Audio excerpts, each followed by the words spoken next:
brand new season. You're listening to Arkansas Preps Weekly on Natural State Sports, your top source for the biggest news in high school sports across Arkansas. Here we go.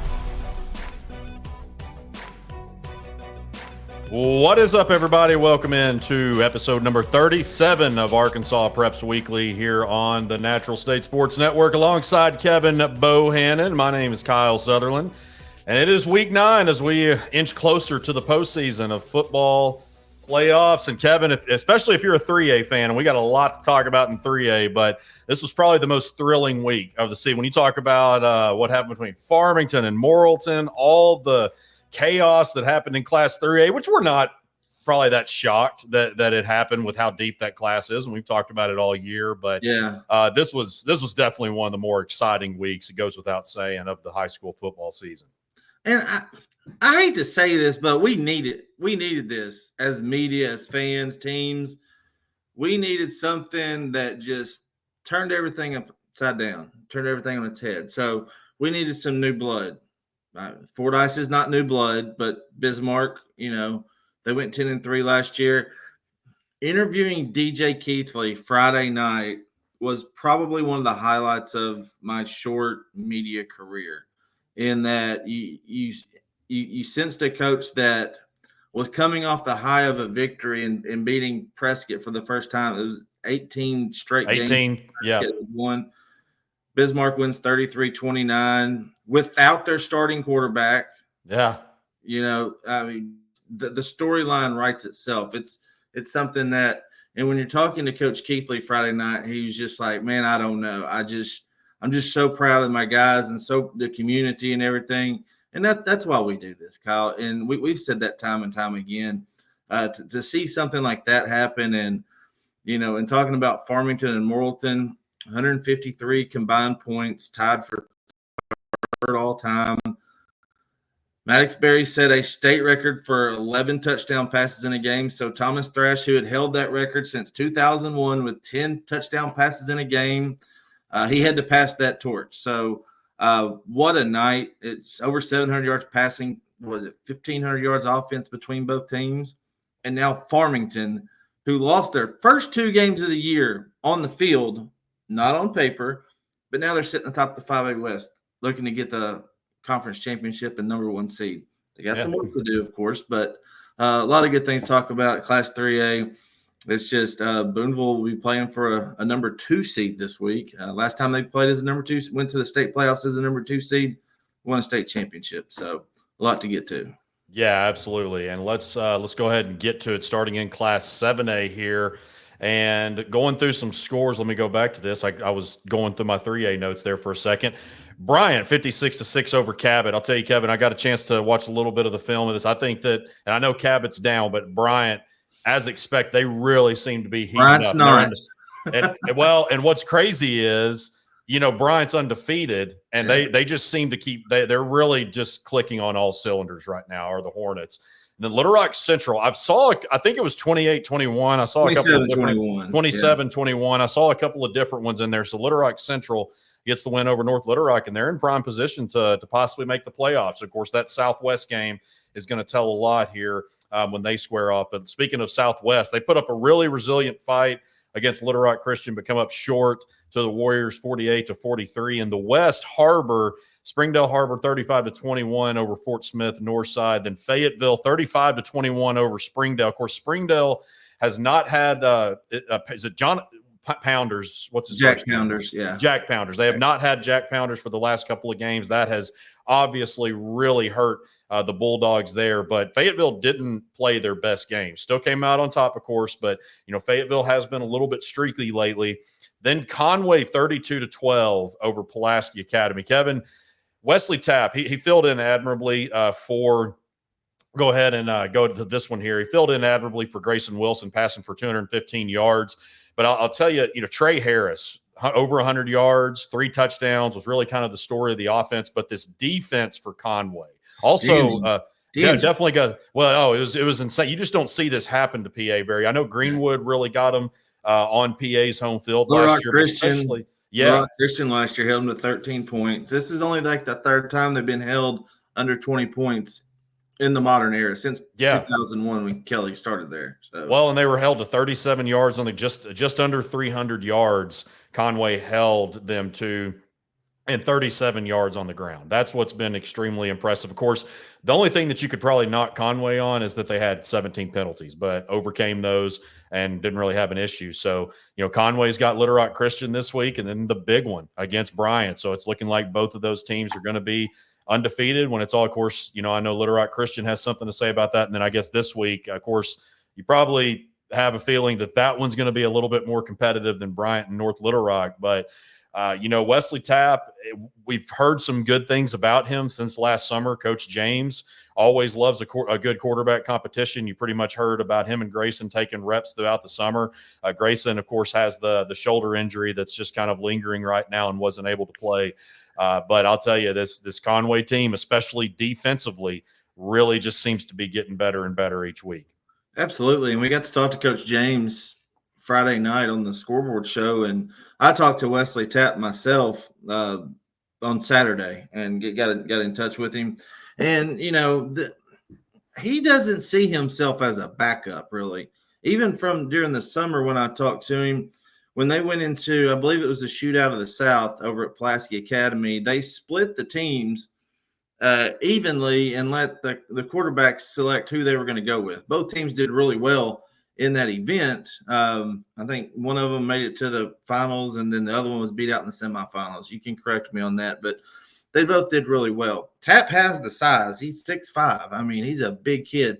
I got to know him back during baseball season, so notice the athletic ability that he has. He's got a good, strong arm, good IQ, and under the Ryan Howard and Mark Kelly, you couldn't ask for two better coaches to learn how to matriculate the ball down the field. It's, as Rick Schaefer would say, score the ball, so get the football in the end zone. So, yeah, they getting into a rhythm on Friday night, a little slow. This was their toughest game of the year, and they still won by 19 points. Yeah, they were up 19-0 at halftime, ended up winning 32-12, 20 points. No marks for bad math on this show. So I was really excited to see that he just came up and said, look, I can step right in. I have chemistry with these guys. I have since I stepped on the campus at Conway Elementary School. If you notice the quote in the paper that, look, I've been with these guys ever since day one. And I'm not here to say, I should be starting or anything else. But when my number's called, I'm going to get out there and do my job. And I'll say right now, they could win a state title with Tapp just as well as they could with Wilson. That's not a knock on Grayson Wilson and saying they don't need him. He's an extraordinary talent. He's going to the University of Arkansas for a reason. But their defense and their physicality is going to lead them to a state championship, and that's the sign of a Buck James team. Not to say that, Bryant's not there, because Bryant is a machine right now, and we're excited to see what happens in Week 10 and beyond in the playoffs. Yeah, the offensive line for Conway is playing really well. As I mentioned, you've got Trey Harris, who's been very good at running back. Alex McCray has kind of been that receiver. I think he's probably been at least one of maybe two receivers that stepped up. You see just about every single week he's got over 100 yards. So that's a name that's really, we mentioned in the preview about how Coach James felt like there were probably about a handful of those guys that could really step up. They were really young. Of course, you lost Jackson Anderson last year. You lost Chris O'Neill, two dynamic talents. But really, who was going to step up? And Alex McCray has really been one of those. And then, as we just talked about, the defense has just been exceptional. Both you look at Bryant and Conway. So, I mean, this could be – it's really, Kevin, and I know we'll touch more on it next week when we preview that game, but it's really just to think about Conway getting over that mental block. And it's not that Conway hasn't had the talent in the past few years. I think that's really what it comes down to. Bryant being, you don't want to take any credit away from them, but just being who they are, and also just having that mental edge that they have had for about a decade now. And then as far as looking at some games this week, as I mentioned in the Central, probably the main headliner would be the Little Rock Christian and Conway. That's it. But and then you look at the West. Bentonville, Springdale might not look that good on paper right now, but you got a Springdale team that's looking to bounce back after a 6-0 start. They've lost 2 straight. But Kevin, Bentonville is that team that we figured that they would probably be about in the second half, maybe even a little bit more, because they've won 5 straight. They really thumped Fayetteville, and then handed it to a really good Rogers team. That's what's most impressive about that. Trevor Grant had another big game, 290 yards, 3 touchdowns. Chris Ficklin, who is really coming on just more and more each week, 4 touchdowns on the ground, 179 yards. I would say, I think they made Jeff Regan feel a little bit uncomfortable back there. Regan didn't have a terrible game by any means, but I think that defense too just made him feel uncomfortable. And Bentonville, we knew it would probably happen, as I said, even after the 0-3 start, but they're just clicking everywhere. Yeah, we've seen this the last 2 years, so it doesn't come as a shock to us. I mean, Jody Grant knows that, look, when you go to KC Rockhurst or Tulsa Union or any of those Broken Arrow schools, the Tulsa area schools, or up into Kansas City area schools, look, they're going to be tough. Those are teams that are competing for state titles in their highest classification, just like Bentonville is. So, and it's not a surprise when they get into conference play and just start steamrolling everybody. They beat Rogers by 22 points after beating Fayetteville last week by 31 points. That's beating the top 2 teams behind you in the conference by 53 points, an average of 26.5 points a game. That's next level. That's being up in the conversation of, okay, yeah, we're going to be a 1 seed. Now we're going to be playing against the big boys for a state championship, just like they have last year. They've come close the last 2 years. Bryant 2 years ago, Fayetteville last year. Now let's get back to War Memorial. They've been there, so they're comfortable. Now it's just about they're in the same boat as Conway is. We just got to get over that hump and see how it feels to win it. Because there's a comfortability factor. That's what we talk about. The teams that have been there before and the teams that have won it, like a Bryant with Quad Sanders, like a Boonville Prescott, those teams that have been there, they don't have that wide-eye feeling when they walked on the field, whether it be in a semifinal game or a championship game in Week 10 for a conference or in War Memorial Stadium. They've been there before. They know how the moment is not big enough for them. They just take care of business. Then heading on down to Class 6A, El Dorado, they trailed West Memphis 28-21 at halftime. El Dorado really came alive in the second half. They won. The Wildcats won 63-28. Yeah, that offense, saying they came alive was an understatement. Speaking of teams that are rolling, how about Benton? 42-0 over Catholic. Drew Davis, I think you touched on it last week, Kevin, that he is definitely not the Drew Davis that threw 4 interceptions in the Salt Bowl. Just been rolling ever since. He was 12 of 17 for 362 yards and 4 touchdowns. Maddox Davis and Elias Payne. Stop me if you've heard this before. Both had over 100 yards. Bronson Koulis, who recently got a offer from UCA. He's kind of definitely an H-back, but kind of your old school type fullback. I've always been very impressed with him, but he was close to 100 yards receiving. So, man, I'll tell you, the Panthers, just the air raid really just came alive. I know Luther Tucker had like 3 carries for 70 yards and 2 touchdowns. That's something probably, Kevin, that it goes without saying. The margin of victory was the fact that they shut them out. That's a definite statement win. I think Benton probably heard it, how the last couple of years it's gone back and forth. Of course, now Benton's won 2 straight after Catholic won it in 2022, but that was a definite huge win there. Now, I guess Catholic and Marion will square off this week for the 2 seed up at stake. And then Sheridan had a 15-14 lead after they had recovered 2 onside kicks. But speaking of Marion, the Marion Patriots pulled away 42-21. Jalen Smith, Kevin, 200 yards on the ground, or maybe a little actually over that, 5 total touchdowns. This is a week removed from him becoming the school's all-time leading rusher, so definite underrated back there. Been talking about him for the last 3 years quite a bit, and rightfully so. Jonesboro, 57-26 over Sylvan Hills. Russellville, 45-38 over Fort Smith Southside.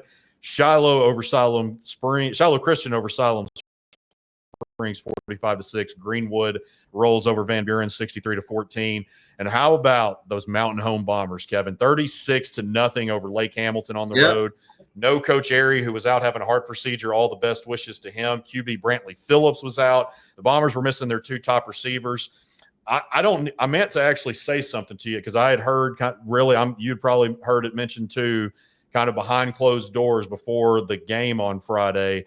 But I knew that they weren't going to have a lot of their key pieces, and I'm kind of like, okay, well, let's see how they go down there and compete against them. That's really what I'm looking for. And it was all-out domination. And this is a good Lake Hamilton team. Yeah. Kevin. And that's what's crazy about it. I mean, this is a good Lake Hamilton team that's going to possibly make maybe – who knows if they can go on a run in the playoffs. They've certainly improved from last year.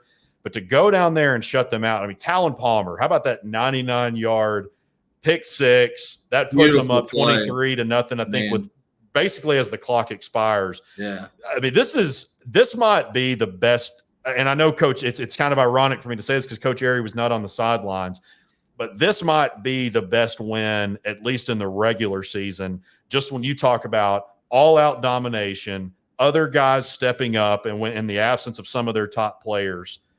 I can't say enough about this. Yeah. Jacob Chenoweth did his normal thing. What do you have, 192-2, something like that.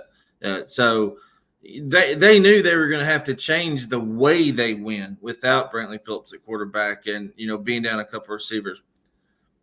The fact they won is something else. The fact they won on the road at Lake Hamilton takes it up a notch, because I don't know if you've ever made the track from Mountain Home to Lake Hamilton. It's not easy. That's a 3.5, 4-hour bus ride, and it's not an easy way to get there. So I'd be happy to eat crow. I didn't think there was no way, being down what they did, going down there against a really good Tommy Gillerin team that can run the ball and throw the ball at will at home. There was no way that Mountain Home was going to win. So I'm happy to eat my crow about that and say congratulations. So the fact that they shut them out, though, Kyle, putting up 36 points is not a big deal anymore. They beat Southside 50-35. That's when we really saw, followed up by them playing Shiloh close for a half. That's when we really saw, okay, this team is for real. They can play at this level at a sustained pace. They're not a flash in the pan anymore. So just a great all-around performance, team domination performance. To move them to 7-1 and 4-1 in conference play, you got 2 games left. You're looking like a really good shot to get a 3 seed, hold course. And then you never know what could happen, because, Marion and Catholic are going to play this week. Marion wins. That's going to set up a conference championship game in week 10 between Benton and Marion. So let's just play out ahead this week, okay? You got Lake Hamilton to play Shiloh Christian. We're assuming with Mountain Home having the edge over Lake Hamilton now, Mountain Home is going to be a 3 seed. Shiloh Christian has the head-to-head over Mountain Home. So they're right there in that 3 spot, which is a great spot. They're the team that we thought might be there. They would play Southside, Lake Hamilton.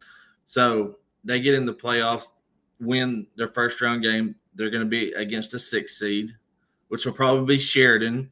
So old school guys from the late 90s know Mountain Home and Sheridan have a little history, no matter what sport it is. Then you play a Marion team at Marion. Mountain Home's played them before.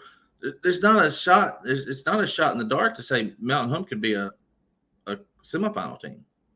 They're one of the top 4 teams in the classification. Yeah. No, that's what I was thinking about the other night too. Yeah. Well, and think about this, and I'm speaking hypothetically here. I don't want to make any Mountain Home fans mad, but how crazy would that be? Since we're looking ahead here, they get the higher seed and then they get upset. That would be the most crazy thing in the world. And of course, we're just speaking hypothetically. Yeah, they've been playing underdog the last. Right, they play they're so used to playing the underdog role out of under Steve Area, and that's what's super. And I rave about him every preseason, especially once we get into November. Just because, I mean, he is a Missouri Hall of Famer, so he has proven his worth. And I also want to make sure, before I forget, I want to make sure we highlight Darren Ackland, who filled in, the assistant coach, who filled in his spot. I want to tip my hat, my hat that I'm not wearing that I usually have on Friday nights on. That's an incredible coaching job. Obviously, the kids, we don't. There's no question of whether the kids are bought in at Mountain Home. That's one of the most unique places, and I've said that 100 times. It's just people are built different. Like I've mentioned about how Greenwood has its own set of built different type fans, type people, and I mean this in a good way. And Mountain Home has that too. Mountain Home is just, I mean, they're gonna take people anywhere. I mean, they're gonna take their fans just about anywhere, regardless of where it is. They embrace that anytime, any place, anywhere mentality, and no other way to prove that than what they have done the past few years in the playoffs. And I think you nailed it. They've got a chance to really not only get a higher seed, but really make a run once we get to the state playoffs. And I mean, this is the stories that you love, because we love to talk about rebuilding a program. And I don't know that there was a harder rebuild at the time that coach, when you add in COVID and a 23, I think it was, game win or losing streak, that's about as tough of a rebuild as you can think of. And they've done it admirably. Absolutely. And I've been on those teams and seen those teams that have gone through those long losing streaks, going back to Mills, in the late 90s, early 2000s, and what Jim Withrow did in 2001. That's what really put him on the map. They were in the 5A East at the time, and went through. They were 6-5 that year, and beat West Memphis that had Darius Howard, or played them close. They had Farad Jackson, Marcus Harrison that would go on to the University of Arkansas. And throughout the last 20, 25 years, we've seen those stories, in every classification. It's great to see. We've seen Carlisle come back from being at the edges of going very bad, 0-10, 1-9 situation, to being the top team in Class 2A. It's, having a short-term memory at a lot of these places is the key to having these kids come back and play and build that community spirit and build that culture right away. No question about it. And then heading down to 5A, BB survives Jacksonville 18-14. I know that was one that many, especially in the Central, were really keeping an eye on. That one had you on the edge of your seat all night. Also in the Central, Maumelle 55-0 over Whitehall. The Hornets had 6 turnovers. They took 6 turnovers, including 5 in the first half. Just absolutely dominated this game. If you haven't seen the clip of Marshawn Wiley, the one where he got rolled over after about a 20-yard gain, he wasn't down. Everybody thought he was, except for the Maumelle sideline.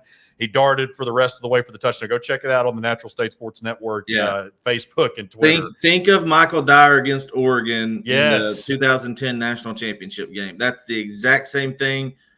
I mean, just about same spot on the field, but this time Wiley scored. I mean, that's right. If that's not right, the Yarnell's sweet cream, whatever it is, sweet play of the week, I don't know what can be. I agree. I was covering that one for the Democrat Gazette, and I was sitting in the booth with Steve and Tyler calling it, and I was kind of thinking in my mind, I don't think he's down. And Tyler Chenault, the color guy from he was like, go, because he saw it blatantly clear as that. So that was a pretty wild sequence, because the Maumelle sideline, Coach Maupin and all the rest of the coaches were just like, come on, run. It was just a crazy sequence. So Joe T. Robinson, they smoked Searcy in a matchup with major Central implications. Kevin, what was I forgot to write the score down again. What was that? Joe T. 49-14. 49-14, Joe T. Robinson. So they're continuing to get on their quest to get another Central championship. Harding Academy 37-14 over Nettleton. Don't sleep on those Wildcats just yet. They're not quite finished. Win 28-0 over Paragould. Valley View 51-6 over Greene County Tech. Kevin, I know you and Randy were there for the Sonic Blast. That was the night where they presented the state championship rings to the baseball team. So I know that was a very fun night at Valley View. And I didn't realize that program was only 20. I was thinking it was 30-40. I didn't realize that program was only 2 decades old, and just very impressive what Coach Sean Cockrell and co have built there, especially over the last few seasons. Arkansas High, this is one that probably caught a lot of people off guard. Huge win. Yes, 46-26 over Hot Springs. Now, Arkansas High in the very, very deep 5A South are not completely out of the playoff race. They have to win their final 2 games by at least 12 points. Hot Springs, of course, has to drop its final 2 games. So Hot Springs plays Camden, Fairview, and Lakeside.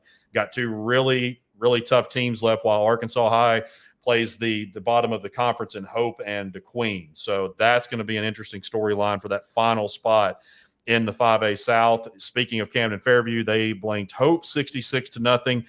Hot Springs Lakeside. So DeQueen scored first. It was 6-0, and then the Rams scored 63 unanswered to win 63-6. So that was a pretty crazy sequence there.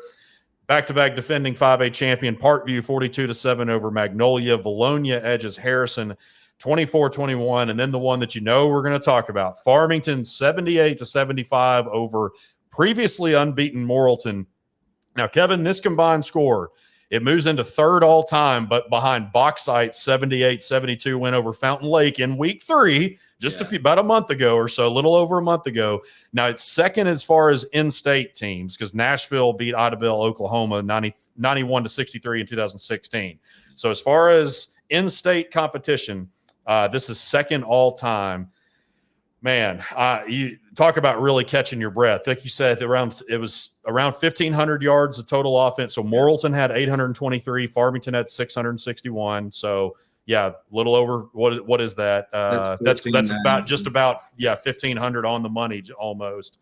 So Morrilton's Maddox Berry. I think this is kind of a repeat of some of the stuff that you had said, but he is now third all time in state history with 719 yards, set a state record with 11 touchdowns. Aiden Lester also had a really good game who has been a great player, not just this year, but he really killed it on the ground. 145 yards, 5 touchdowns, 291 and 2 scores through the air.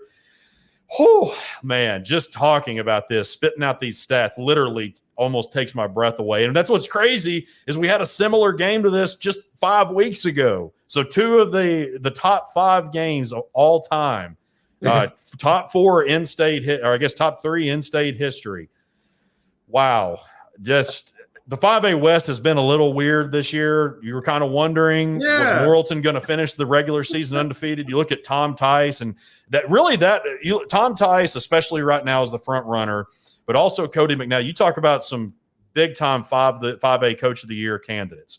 Tom Tice is certainly leading the charge, I would say, right now, or definitely close to the top. Clint Ashcraft has also been in that conversation. I don't know what the 5A West is going to do in the postseason. We'll find that out here a few weeks down the road, but it's been an interesting year. The Wild West, we'll just call it. Yeah, they're going to score points. We know that. I mean, the fact that, when they lost their game on the field to Harbor, they got beat 65-50. They ended up getting that win and, moving on from there. So they're now 7-1 on the year. But I'm at the scoreboard, Sean. I'm at the radio station, and I'm going through and I'm finding scores on Friday night. And you've mentioned it. Mark Buffalo has mentioned it. We got to do better is getting scores in. Teams, coaches, fans, I don't care. Get them out there. Get them on Twitter. Get them on social media so we can report and we can highlight these young men and women, in every sport. So it was 63-62 at the time, and I'm like, holy cow, there's 6 minutes left in this game. They might break 80. And, watching the last drive and Aiden Lester breaks up the middle. And the Red Sea parted and he scored a touchdown, watching the extra point being kicked 78-75. I'm like, holy cow. And talking about it while we're live on air. And I'm like, and I see Randy's eyes get about this big around. He was like, you're kidding me. And I'm like, I can't make this stuff up. It was just absolutely crazy. And, when we're talking about it, it's like, I can't wait to see what the stats are. It's just going to be outrageous. When we talk about unbelievable games, having 11 touchdowns in a game. 2 weeks ago, a guy from Shreveport Evangel had over 800 yards in a game and lost. Same situation for Maddox Berry and Morrilton on Friday night. So, he passed our man that went to North Carolina. Jacoby Criswell. Yeah, Jacoby Criswell. Passed him for, yardage in a career. He's got the all-time record for touchdowns in a season now, touchdowns in a career, yardage in a season. So he made his name on that. Valonia's a good win over Harrison, 24-21. So, you talk about Clint Ashcraft. They're 4-1 in conference now. Morrilton's 4-1. Greenbrier's right there at 3-2 now. So those are the 4 teams it looks like it's going to make up the top 4 for the playoffs. Farmington's got Clarksville this week. Should take care of business right there. And then to round it out. So 5A has the games this week kind of like 3A did last week. There's a lot of playoff implications, a lot of stuff to go on. Maumelle and Searcy both have 1 loss in the 5A Central. Maumelle playing better right now. Smoked Whitehall, a depleted Whitehall team on Friday night, 55-0. Searcy, of course, lost 49-14. So sets up a great win for Maumelle. They can win this game and then play Robinson for the title in week 10. Then you got Harding Academy and Wynn, which is probably going to be that 2-3 spot. And then, of course, Harding Academy beat Nettleton 37-14. That still leaves Nettleton to play week 10 to see if they can get a 3 or 4. And then Morrilton, they can't rest. They got Bologna this week. That was where I was coming back to with those two guys having 1 losses. And then Halloween night, all the marbles for the 5A South. We've been talking about it all year, Kyle. It comes down to at War Memorial Stadium. Key in this game is it's going to be wet. It's going to be really, really wet probably.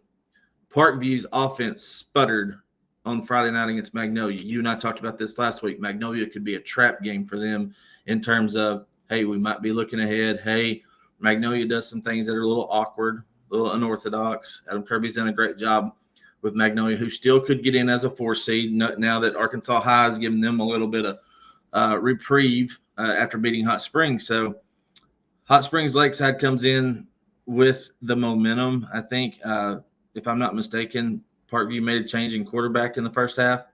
They ended up going to Bunning, ended up winning 42-7. Not the domination that Parkview wants going into a Week 9 showdown. But, yeah, Halloween night at War Memorial Stadium should be outstanding.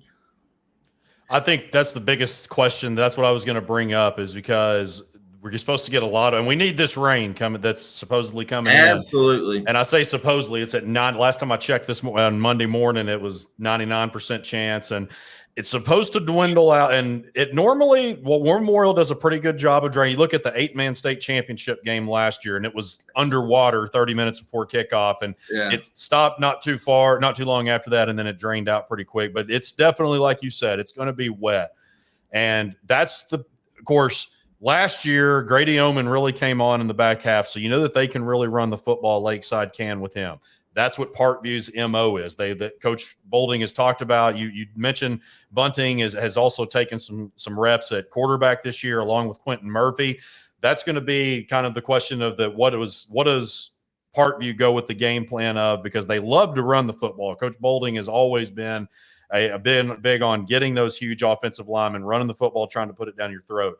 Defensive coordinators, so Bobby Bolding for Parkview and then Jacob Reynolds for Lakeside.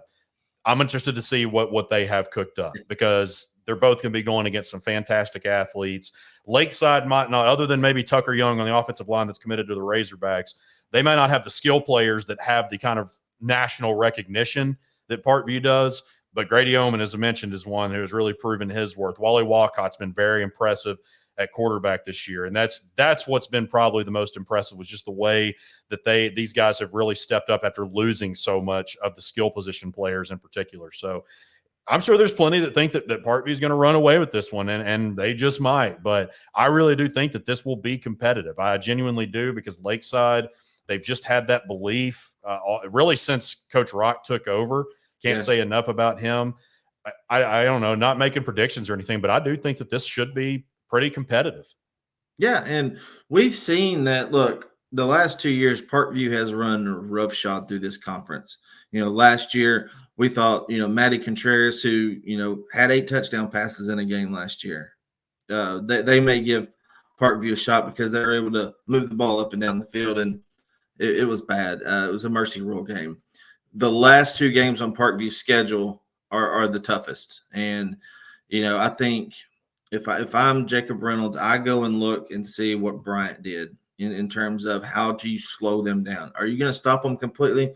No, because they're too good. They're too good of players at the high school level, no matter what classification you are. But you can slow them down, and you can make them think a little bit. If you have to think on the football field, you're not playing as fast as you can. So they're going to try to confuse them, be a little deceptive on defense.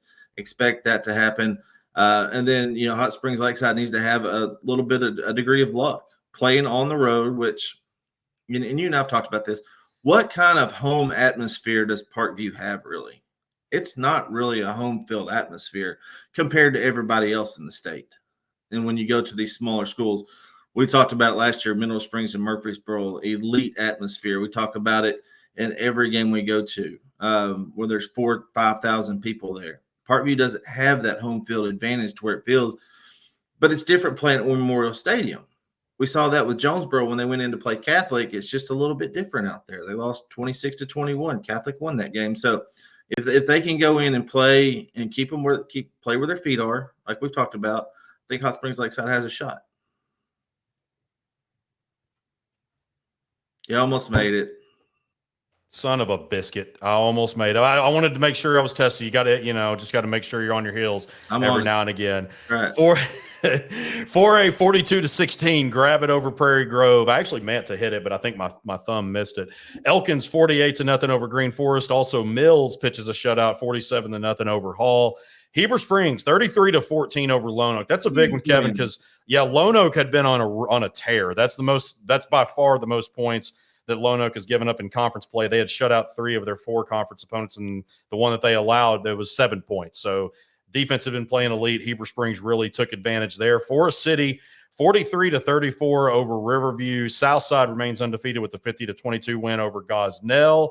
Dardanelle, another huge win, 42-0 over Ozark. Creed Vega seems just about every single week he's putting up over 300 yards of offense, multiple tackles. Also had 3 touchdowns. Lamar, 24-17 over Pottsville. Mina remains unbeaten, 8-0 with a 42-8 win over Dover. Clinton, 51-14 over Waldron. Arkadelphia with another shutout on the year, 49-0 over Ashdown. Malvern also remains undefeated after a 42-22 win over Fountain Lake. Warren, was that 55-20 over Stuttgart? Yes. Excellent. Man, yes. I'm not on it today. I had 5-20 over Stuttgart, so that's definitely not right. And then want to go back, Kevin. So we've dissected the conferences for the most part at just about every show in Class 4A at one point. Haven't talked about the 4A1 a lot other than giving Elkins their very well-deserved credit. And so this week, this is by far Gravitz, which has quietly been undefeated this year. So it's 8-0 Gravett versus 8-0 Elkins. I've talked to a few people about Gravett, and I know that they've got I think it's their 2027 class, so their sophomore, that's got a lot of good baseball, a lot of good basketball, a lot of good football, and I think they've got a good freshman class as well. Yeah. I think this is a very quality team. I don't think they're quite ready to match up with the Elkinses of the world, but I'm not sure that really anybody, maybe other than Arkadelphia, that I trust to play in a game right now and compete with Elkins in Class 4A. They've just proven so much. You look at their non-conference schedule, what they did to a really good Dardanelle team. What was that, 51-0? Now, I know when they played Warren, it was early. Warren was going through the quarterback change and all, but it's Warren. I don't really care about the situation. Warren still has the athletes that it does. It still has the coaching that it does. So I want to make sure we give plenty of proper due respect to Gravett, because I think that they are going to be a force to be reckoned with, not just with what they're showing this year, but over the next few years. I just don't know that they're ready to compete with the likes of Elkins. Yeah. Elkins has shut out their last 3 opponents, Green Forest, Prairie Grove, and Lincoln, and they've averaged right at 53 points a game. So they beat Warren 49-14. That was their close. Gentry played them to a 45-20 win. What Zach Watson has done there is, he said you lose Dizzy Dean, lose Deshaun Chairs, and you got Jaquay Walton back there at running back now. And, Poochie Townsend on the back end, the defense has just been playing outstanding. So I'm there with you in terms of Elkins and Arkadelphia being at the top. Malvern playing really well right now, undefeated, scoring, 45, 50 points a week under John Fogelman. They're comfortable, but I just don't see them at the level of Elkins right now. Gravett, they played Pea Ridge in non-conference, Durant, Oklahoma, and then they played Jay, Oklahoma. So they've rolled through their conference as well. They beat Prairie Grove last week by 26 points. They're in a good spot. They're 8-0. They're likely going to get a 2 seed. Can they pull the upset? Absolutely. Anything can happen in high school football. We saw this past week, but I just don't think Elkins is just on another level right now. Kyle, last year they scored 735 points, I believe, in 14 games. So they scored well over 50 points, a game. They're doing it this year. Their defense is allowing under 7 points a game. They're just running roughshod over everybody. So yeah, I'm with you. They're just not there, but it could be a good game.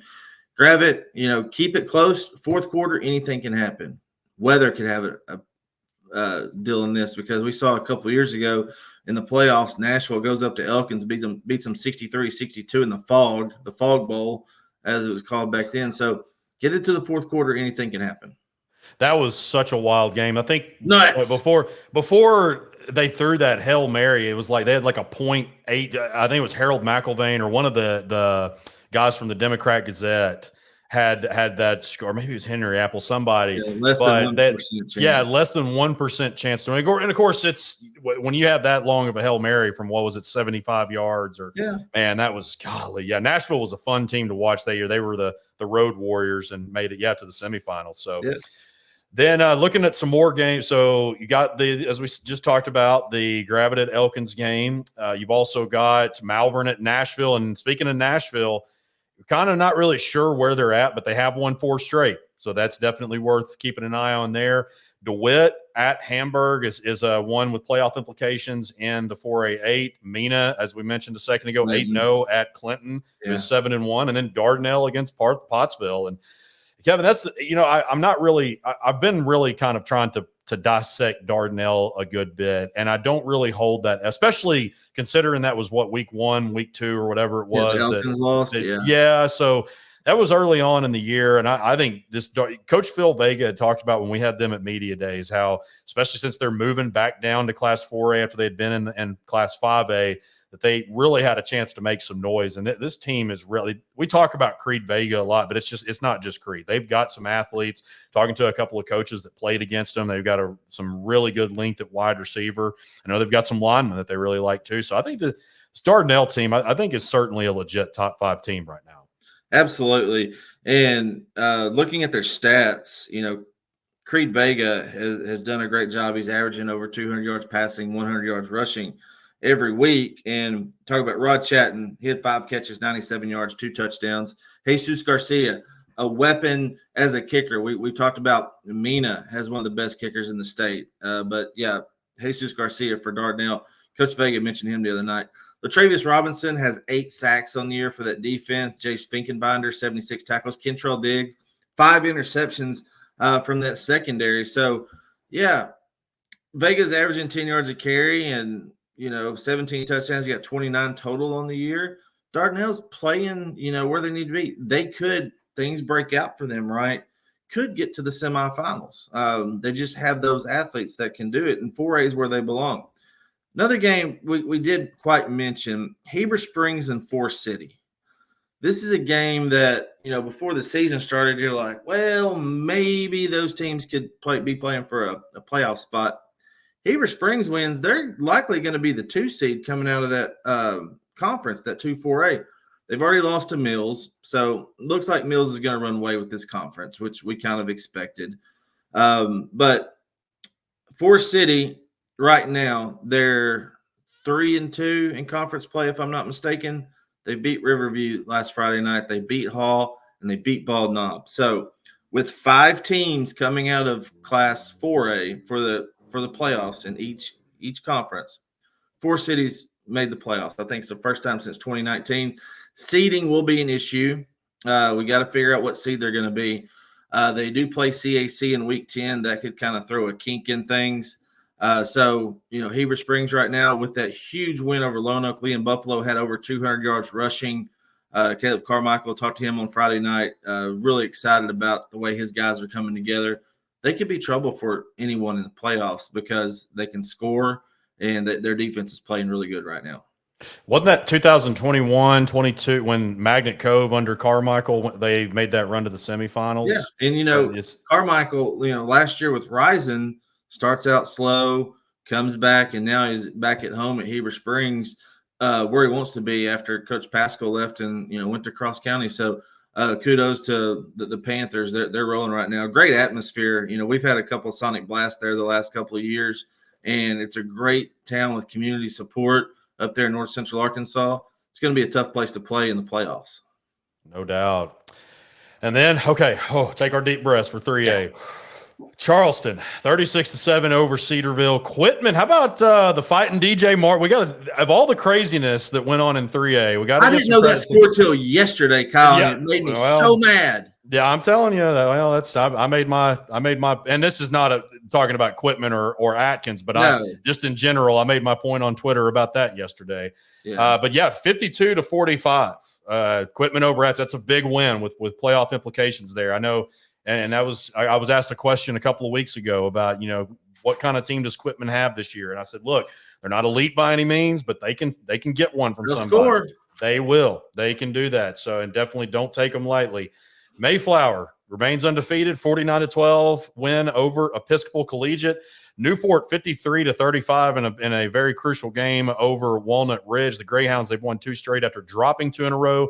Tonio Phillips with a huge game, 263 yards and 6 touchdowns. I believe the 263 rush yards, and then he had 6 total touchdowns.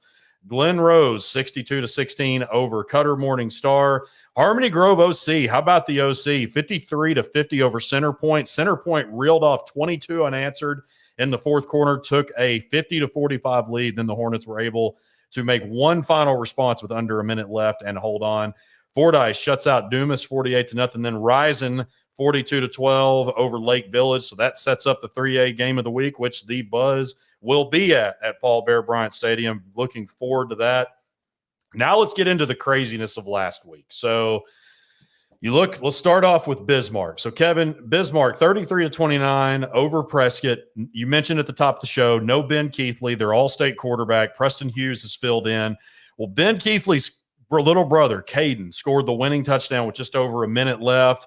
Caden finished with 160 yards and 3 touchdowns, snaps the 18-game win streak to the Curly Wolves. And I kind of know how they're feeling right now. You know, my senior year, we had a chance to upset Nashville, who was on a 33-game win streak. We got it done at their place.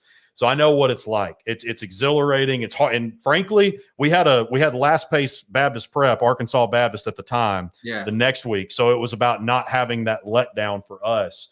But I know what it's like to get that big win. And you're kind of speechless. And to do that without your – and to play this well. I mean, Kevin, this was a team that really pre-COVID, they were not good. I mean, they were winning 2-3 ball games a year at best. This was not a good program. And now they're – I mean, I know that the Democrat Gazette has them at number 1. I don't – Hootens hasn't come out yet, but I imagine they're probably going to be the unanimous number 1 team. Hootens hasn't come out at the time we're recording, of course, but what more can you say? Just with what they did this without their all-state quarterback and got it done when they were down with just over a minute left. Yeah, you want to go back a few years. Go back to 2019, Prescott 56-7 win. The next year, 2020, 63-6, Prescott wins.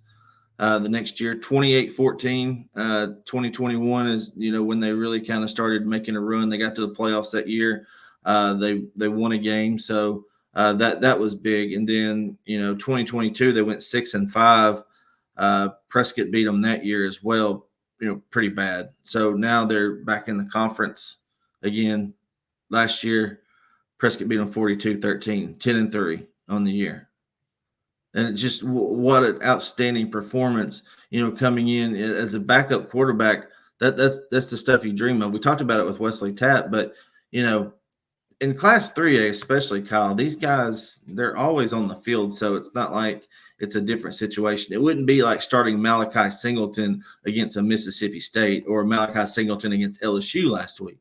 These guys are on the field. Maybe they're switching positions. I talked to Drew Gartman from Valley View about this the other day. I was like, Drew, you're at wide receiver last year. How does it feel to transition into quarterback? He was like, well, I've always been a quarterback, but I've just played where I've been needed on the field. So those transitions are easy for these guys. They're easier for these guys. I won't say it's a piece of cake because you're going against the number 1 team, number 2 team in the state. So what they did, we knew it would be close, but being able to get that win, especially on your home turf, was, and I saw the last play of the game because Prescott had a chance to win it right there at the end. Dakari Prater threw it past the end zone. Bismarck broke it up. So outstanding effort by the Lions, and Prescott will be okay. And we know this team, they've had it on their mind this year. Like, look, we've got to get back. We've got to get back to War Memorial.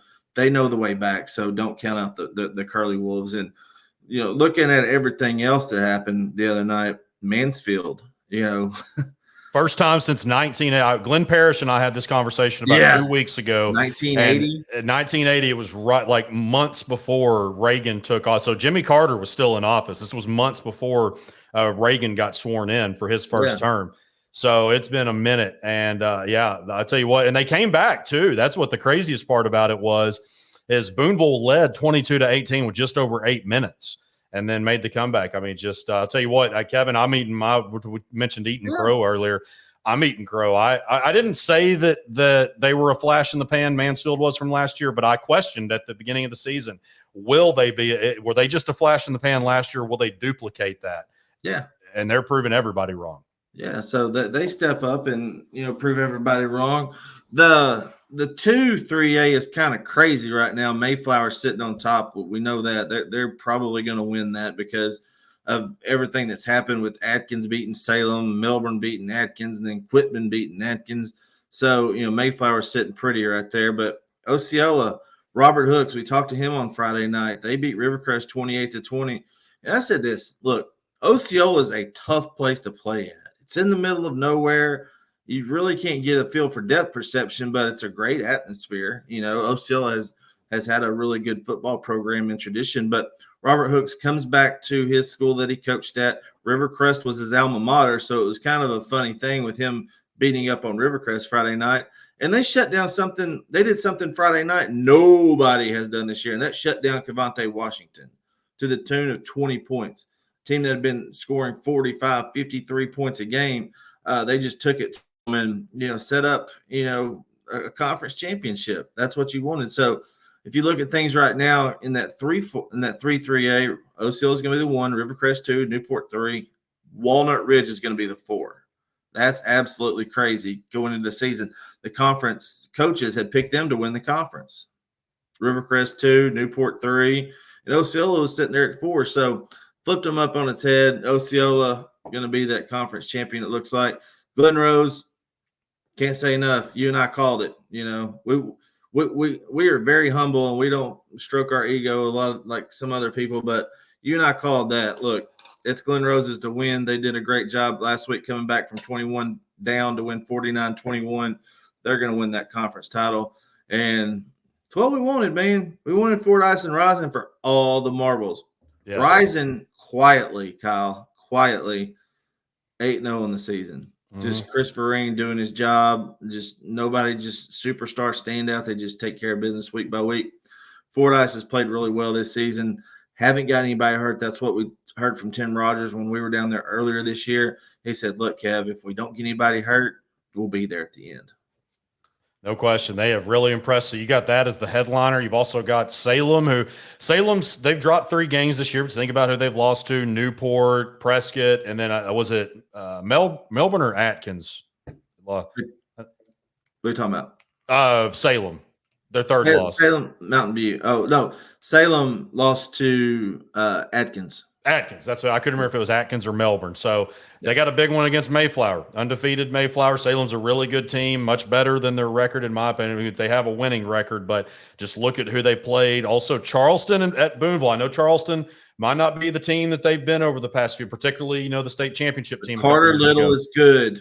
Yes, and then it's a rivalry game. Throw everything out the window. Now, you're also going to get a pissed-off Boonville team. So take that for what it's worth, but it's still a rivalry game nonetheless. Also, Center Point at Bismarck. So Center Point started 6-0. They've lost their last 2. Of course, they were so close against OC last week, but how will the Knights respond? Bismarck, how will they handle such an emotional win like that? Yeah. We're going to find out a lot about that. So both of these teams in unique positions. We'll find out. Will Center Point, will they lose 3 in a row? Or will Bismarck just keep it rolling? So we will see what happens. And then last but not least, in Class 2A, Conway Christian blanks Magazine 57-0. Bigelow, the defending state champions, are heating up, Kevin, 35-14 over Mount Ida. They've won 4 straight after a 1-2 start. Desark, 24-6 over Cross County. Mark Tree big over Izard County Consolidated, 64-22. Earl, 30-20 over McCrory in a game they had to win, did the Bulldogs. Mineral Springs edges Lafayette County 28-20. Then Carlisle, another big win, 55-8 over Bearden. Ty Tanksley, 14-21, 300 yards and 6 touchdowns. 3 touchdowns by Gavin Davis receiving, and then 2 by Caden Klingman. Poen, 42-0 over Hampton. And so the big one also that we wanted to talk about, I didn't ever see the score because I think that was one that I was missing yesterday. I would think Murfreesboro 30-14 over Junction City. 16, I 30 think, to 16. yeah, So I know it was close. But yeah. so Murfreesboro, they had that 1-2 start. Now, of course, they lost to Falk and Center Point, two very quality 3A teams. Brad Chesser has been, this is year 3, and they're on pace now. I know that Mineral Springs is going to want to really going to be very motivated from how that one ended last year. Yeah. But if Murfreesboro takes care of business the next 2 weeks, that's back-to-back undefeated runs through the 2A3 conference. So Junction City, which I'm not ready to give up on just yet. I know that they've struggled to really get their offense going, particularly in the games where they've played really tough competition. Yeah. But just with what I'm not putting them in the state title contender yet. It's Carlisle and everybody else to me. Murfreesboro has certainly become Murfreesboro and Bigelow, I think, are probably this last tab here. When you talk about teams that have really heated up in 2A, I think those are probably the main two that I point out as we stand here and going into week 9. Yeah, and another team out there, Desark, we got to look out for the Eagles. Yeah, big win over Cross County, 24-6 on Friday night. They got EPC this week, so EPC and McCrory the last 2 weeks. They take care of business this week. They'll be conference champions.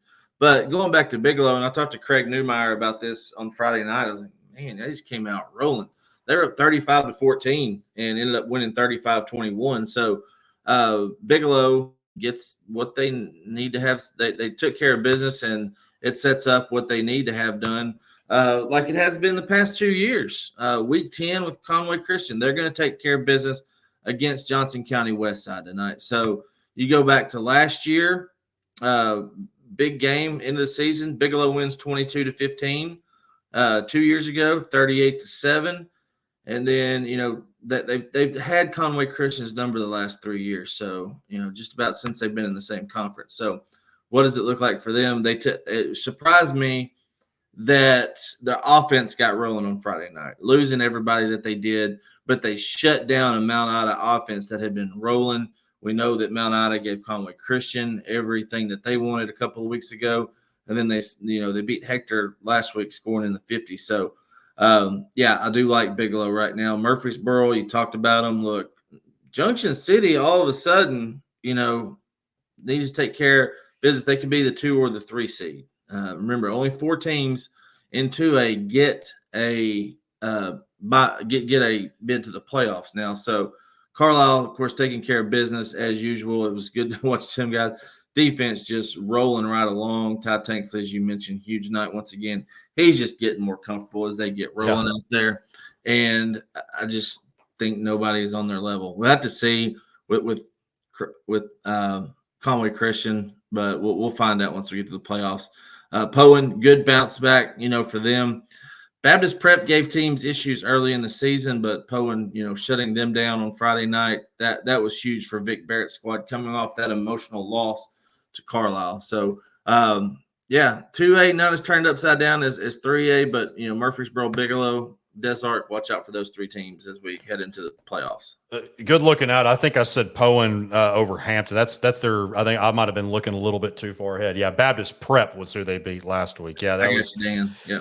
Yeah, you got me on that. And yeah, I agree with you though. Carlisle, they're just head and shoulders above everybody right now. And this week Mineral Springs is one that I'm really going to have my eye on over the next 2 weeks because they've got Dirks comes to their place, 5-3 Dirks. And then Murfreesboro comes to Mineral Springs. Now, Mineral Springs hasn't had the season I think probably most expected. I'm not really holding their non-conference schedule again, their non-conference losses against them because you look at who they played, but it's just really the margin of defeat in those that was concerning. Yeah. So I think that's how will the Hornets respond here in the next couple of weeks? That's the final 2 weeks of the season. They got the 2 after losing that overtime game in week 10 last year to Murfreesboro, and then they got upset by Hector in the first round. So I know that they're really wanting to make some noise here down the stretch. And then Mark Tree, 6-2 at Cross County, 5-3. So looking at that one there in the 2A2.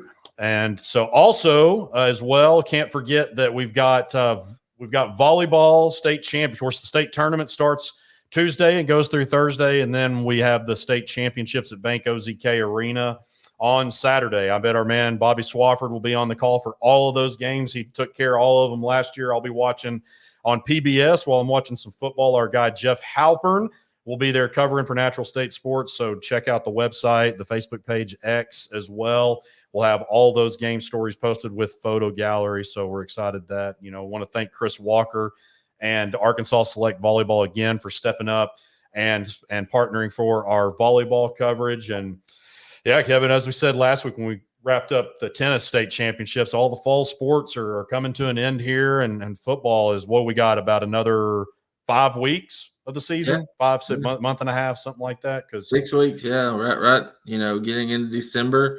It was funny talking to Brian Jenkins the other day, the AD for Valley View.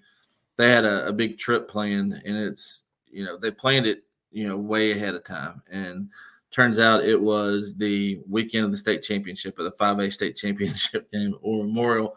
Valley View can get there.